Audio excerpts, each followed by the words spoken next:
पाशं श्रीपुरवन्दमी पत्रं यत्र विहायसि प्रविपुले स्थातुं क्षणं नाक्षमं तत्रास्ते गुणरत्नरोहणगिरि यो देवी देवो महान् चित्रं नाट्य करोति कस्य मनसा दृष्टा पुरे श्रीपुरे सश्रीपाशुजनेश्वरो विजयते दिग्वाशिषां शासनम् पत्र टिके न जहाँ अधर में गुण रत्नों का गिरिवर हो इतना विस्मय किसे नहीं हो चलो देख लो शिरपुर को देवों के भी देव पार्श्व जिन अंतरिक्ष में शांत रहे युगों युगों तक दिगंबरों का जिन शासन जयवंत रहे। आचार्य कुंद देव ने पाशम श्रीपुरवंदमी निर्वाण भक्ति में ईशा के पूर्व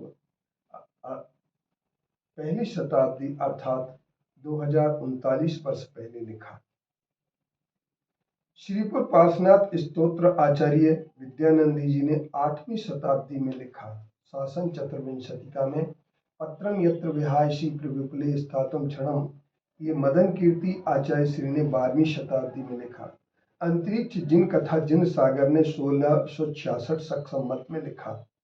अंतरिक्ष पार्श्वनाथ विनंती महिचंद कृत भट्टारक महिचंद जी कृत में 1674 में संवत में लिखा। विक्रम संवत श्रीपुर पार्श्वनाथ विनंती लक्ष्मण कृत जो कि 16वीं शताब्दी की है।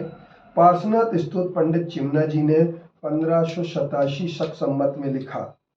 पार्श्वनाथ स्तोत्र पद्म बल प्रबलधारी देव 1103 ईस्वी में उन्होंने इस पार्श्वनाथ स्तोत्र की रचना की। श्रीपुर पार्श्वनाथ स्तोत्र के लिए सागर जी ने विक्रम संवत 16वीं शताब्दी में लिखा। पार्श्वनाथ स्तवन महिपाल जी ने 16वीं शताब्दी में लिखा। श्रीपुर पार्श्वनाथ जयमाला ब्रह्महर्ष जी ने 17वीं शताब्दी में लिखी। ब्रह्मचारी महिपाल जी ने श्री अंतरिक्ष पार्श्वनाथ पूजन 16वीं शताब्दी में लिखी। श्री पार्श्वनाथ स्तुति अज्ञात है, इसके रचयिता कौन है ये पता नहीं लगा, लेकिन यह पार्श्वनाथ स्तुति भी है। श्री पार्श्वनाथ आशीर्वाद जयमाला छत्रसेन जी ने 18वीं शताब्दी में लिखी। श्रीपुर पार्श्वनाथ आरती कवि रत्न शाह जी ने भी 18वीं शताब्दी में लिखी। श्री पार्श्वनाथ आरती पंडित अर्जुन सुत यमासा ने 17वीं शताब्दी में यह आरती लिखी।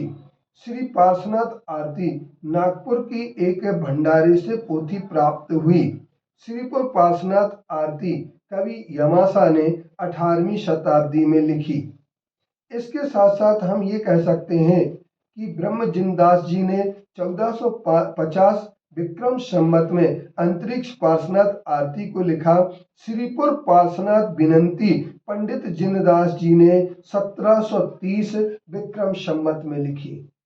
इस तरीके से हम ये कह सकते हैं कि एक आपके लिए अद्वितीय जानकारी हम देना ये चाहते थे कि लगभग 20 विद्वानों ने, आचार्यों ने एवं भट्टारकों ने, इन सब ने 18वीं शताब्दी से पहले तक अंतरिक्ष पार्श्वनाथ या श्रीपुर पार्श्वनाथ के संदर्भ में अनेक रचनाओं का सृजन करके यह बताने का प्रयास किया कि अंतरिक्ष पार्श्वनाथ श्रीपुर एक महान तीर्थ है और इस तीर्थ की वंदना करने मात्र से हमारे कई पाप दूर हो जाते हैं, संकट टल जाते हैं, हमारी चिंताएं मिट जाती हैं और हम अपने जिनेंद्र देव की बात करते हैं। इसी तरीके से एक आपके लिए देश व्रत की सलाह भी दी गई। आचार्य समंतभद्र देव ने एक व्रत दिया है, वह व्रत दिग व्रत के नाम से।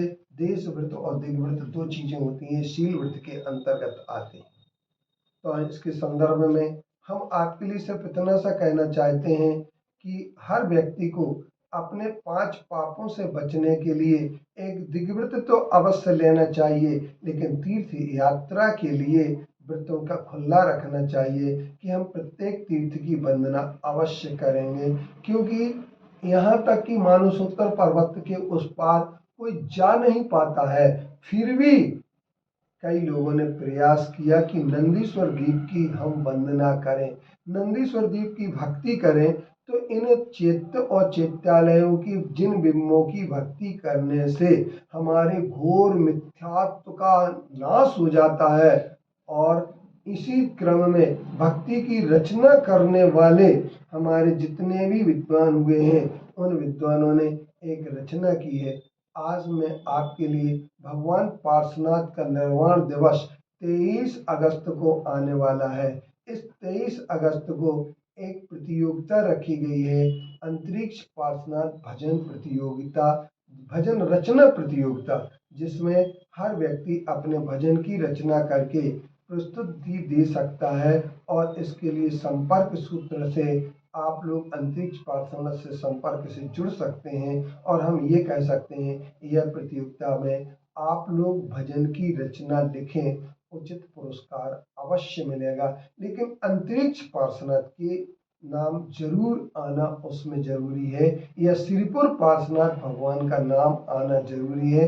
किसी की कॉपी न की जाए, मौलिकता का विशेष ध्यान रखा जाए। तो ये अंतरिक्ष पार्श्वनाथ सिरपुर पार्श्वनाथ जैसे कई विद्वानों ने सिरपुर श्री का नाम लेकर के पार्श्वनाथ भगवान की आराधना श्रीपुर पार्श्वनाथ से की।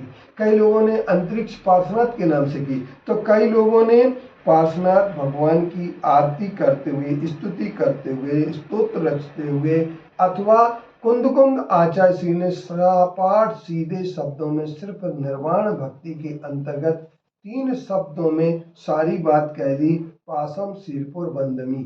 अर्थात हम ये कह सकते हैं कि सिरपुर के पार्श्वनाथ की मैं वंदना करता हूँ। ये आचार्य कुंद की इस भक्ति का परिणाम इतना बड़ा आएगा कि आप लोग भी अगर इस भक्ति को करेंगे, वहाँ बैठे बैठे भी करें, रोज भक्ति करें और सिरपुर का स्मरण करेंगे, तो जो सातिशय महातीर्थ की स्मरण करने से आपको सातिशय पुण्य का बंध होगा, वह अद्वितीय होगा। और इस अद्वितीय पुण्य को बंद करने में पीछे न हटें, आप जरूर भक्ति करते रहें।